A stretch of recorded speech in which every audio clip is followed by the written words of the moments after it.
EVS में हम आपका लेसन नंबर 14 जो रीड कर रहे थे एयर एंड वाटर, आज उसको आगे कंटिन्यू करते हैं। एयर के बारे में हम इससे पहले के चैप्टर में इससे पहले की क्लास में पढ़ चुके हैं कि एयर किस तरह से क्लीन की जा सकती है। एयर में कौन कौन सी गैसेस होती हैं, नाइट्रोजन, ऑक्सीजन, कार्बन डाइऑक्साइड। जो ब्रीदिंग हम करते हैं उसमें हम ऑक्सीजन को ऑब्जर्व करते हैं, कार्बन डाइऑक्साइड को आउट करते हैं। और जो पॉल्यूटेड होती एयर, जो पॉल्यूट होती है वो किस तरह से होती है, व्हीकल्स और फैक्ट्रीज के स्मोक से होती है। और जिस तरह से भी हमने सारा कुछ उसमें रीड किया था, और उससे कई सारे डिसीज भी हो जाते हैं जैसे अस्थमा। आज हम आगे इसके करते हैं read water. We need water to live. हमें जीवन के लिए क्या चाहिए, जीने के लिए वाटर जरूरी है। We can not live more than a few days without water. हम बिना पानी के कुछ दिन से ज़्यादा जिंदा नहीं रह सकते। We need to drink water every day. हमें रोज़ पानी पीने के लिए चाहिए होता है। It help us to stay healthy. ये हमें हेल्दी बनाए रखता है। We also need water for cooking, bathing, washing and cleaning. इसके अलावा, पीने के अलावा पानी हमें किस लिए चाहिए रहता है, cooking, bathing, washing and cleaning के लिए भी। Rain is the main source of water. Water का जो मेन सोर्स होता है वो क्या होता है, रेन होता है वाटर का। Water is found in lakes, ponds, streams, rivers, seas and oceans. Water जो होता है वो हमें मिलता है रिवर्स में, लेक्स में, पॉन्ड्स में, सीज, ओशियंस, इन सभी जगह से हमें वाटर मिलता है। Water in the seas and oceans is salty. But seas और ओशियंस का जो वाटर होता है, सागर और महासागर का, वो सॉल्टी होता है, खारा होता है। Therefore it cannot be used for drinking, cooking और farming। इसलिए उसे ना तो खेती के लिए, ना कुकिंग के लिए और ना ही पीने के लिए यूज किया जा सकता है। Water is also present under the ground. हमारे जो धरती होती है, सरफेस होती है अर्थ, उसके अंदर भी, ग्राउंड में भी वाटर प्रेजेंट है। This water is drawn from well, tube wells and hand pumps. इस वाटर को हम बाहर कैसे निकालते हैं, हम इस वाटर को निकालते हैं कुएं खोदकर, उनमें ट्यूबवेल डालकर और हैंडपम्प्स की मदद से। इसके अलावा वाटर्स की कुछ स्टेट्स भी होती है। स्टेट दैट मीन्स अवस्थाएं, स्टेज। तो वाटर किन किन स्टेट्स में हमें किस किस फॉर्म में, किस किस रूप में मिलता है। Water is found in 3 states. Water जो होता है मेनली क्या होती हैं, 3 स्टेट्स हैं उसकी, लिक्विड, सॉलिड एंड गैस।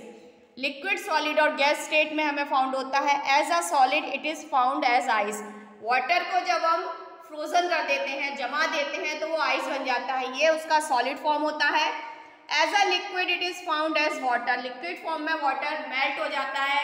जो वाटर हम पीते हैं, नहाने या धोने या वॉशिंग वगैरह के काम लेते हैं, वो हमारा लिक्विड फॉर्म है वाटर का। And as a gas it is found as water vapour. और गैस के फॉर्म में जो हमें वाटर मिलता है वो वाटर वेपर के फॉर्म में जो मिलता है वो गैस फॉर्म होता है वाटर का। Water can change its form from ice to water and from water to water vapour. Water जो होता है इसको हम चेंज कर सकते हैं आइस से वाटर और फिर वाटर से दोबारा वाटर वेपर में।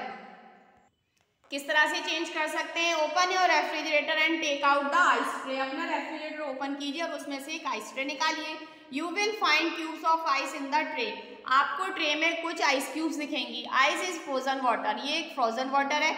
Now leave the ice out in the open for some times. अब इस आइस को आप कुछ समय के लिए खुले में छोड़ दीजिए। You will find that it change back to water. आप देखेंगे कि ये जो आइस है वो मेल्ट होकर वापस वाटर में चेंज हो गई है। It has melted. Then ask your mother to put is melted water in a pan and heat it on the gas burner. फिर अपनी मदर को बोलिए कि इस वाटर को जो मेल्ट हो गई है आइस, उसको किसी पैन में डालें और गैस पर बर्न होने के लिए, गर्म होने के लिए एक पैन में रखें। The water start boiling and forms a cloud of steam. Water जो है जब उबलना शुरू हो जाएगा, बॉइलिंग हो जाएगा, तो किस फॉर्म में आ जाएगा, क्लाउड के फॉर्म में आ जाएगा, स्टीम के। This steam is water vapour. यही स्टीम जो होती है वो क्या कहलाती है, भाप कहलाती है। Switch off the burner. अब आप क्या करेंगे, बर्नर को बंद करेंगे and place a cold steel lid on the pan. और उस पैन को जिसमें आप वाटर बॉईल कर रहे थे उसको आप क्या कर देंगे, ढक देंगे एक ढक्कन से। After a while lift the lid and look at it. कुछ समय के बाद जब आप उसको हटाएंगे ढक्कन को, तो आप क्या देखते हैं, drops of water would have formed on the lid. उस ढक्कन पर वाटर के कुछ पॉइंट्स, बूंदें आ गई हैं, ड्रॉप्स आ गई हैं। The steam has turn back to water on cooling. जो स्टीम, वाटर जो वेपर बन के ऊपर जा रहा था, हमने उसको बंद कर दिया और ढक दिया किसी पैन को जब ढक्कन से, तो क्या हुआ, वही वाटर वेपर जो है वो कूल होकर किस में चेंज हो गई, वाटर में चेंज हो गई है। Water for plants and animal, water only humans के लिए ही नहीं अदरवाइज, बल्कि प्लांट्स और एनिमल्स के लिए भी बहुत ज़रूरी होता है। Just as we need water to live, so do plants and animals. जिस तरह से हमें जीने के लिए वाटर चाहिए, उसी तरह से प्लांट्स और एनिमल को भी चाहिए। Animals not only need water for drinking but also for cleaning and cooling. सिर्फ ड्रिंकिंग के लिए ही नहीं, अपने आप को साफ रखने और अपने आप को कूल रखने के लिए भी वाटर की ज़रूरत होती है एनिमल्स को। Many animals live in water, कई एनिमल्स तो रहते ही वाटर में हैं। इसके आगे इस लेसन को कंटिन्यू करेंगे हम आपकी नेक्स्ट क्लास में, जिसमें आप पढ़ेंगे वाटर को क्लीन कैसे किया जाता है, स्टोर कैसे किया जाता है और सेव कैसे किया जाता है।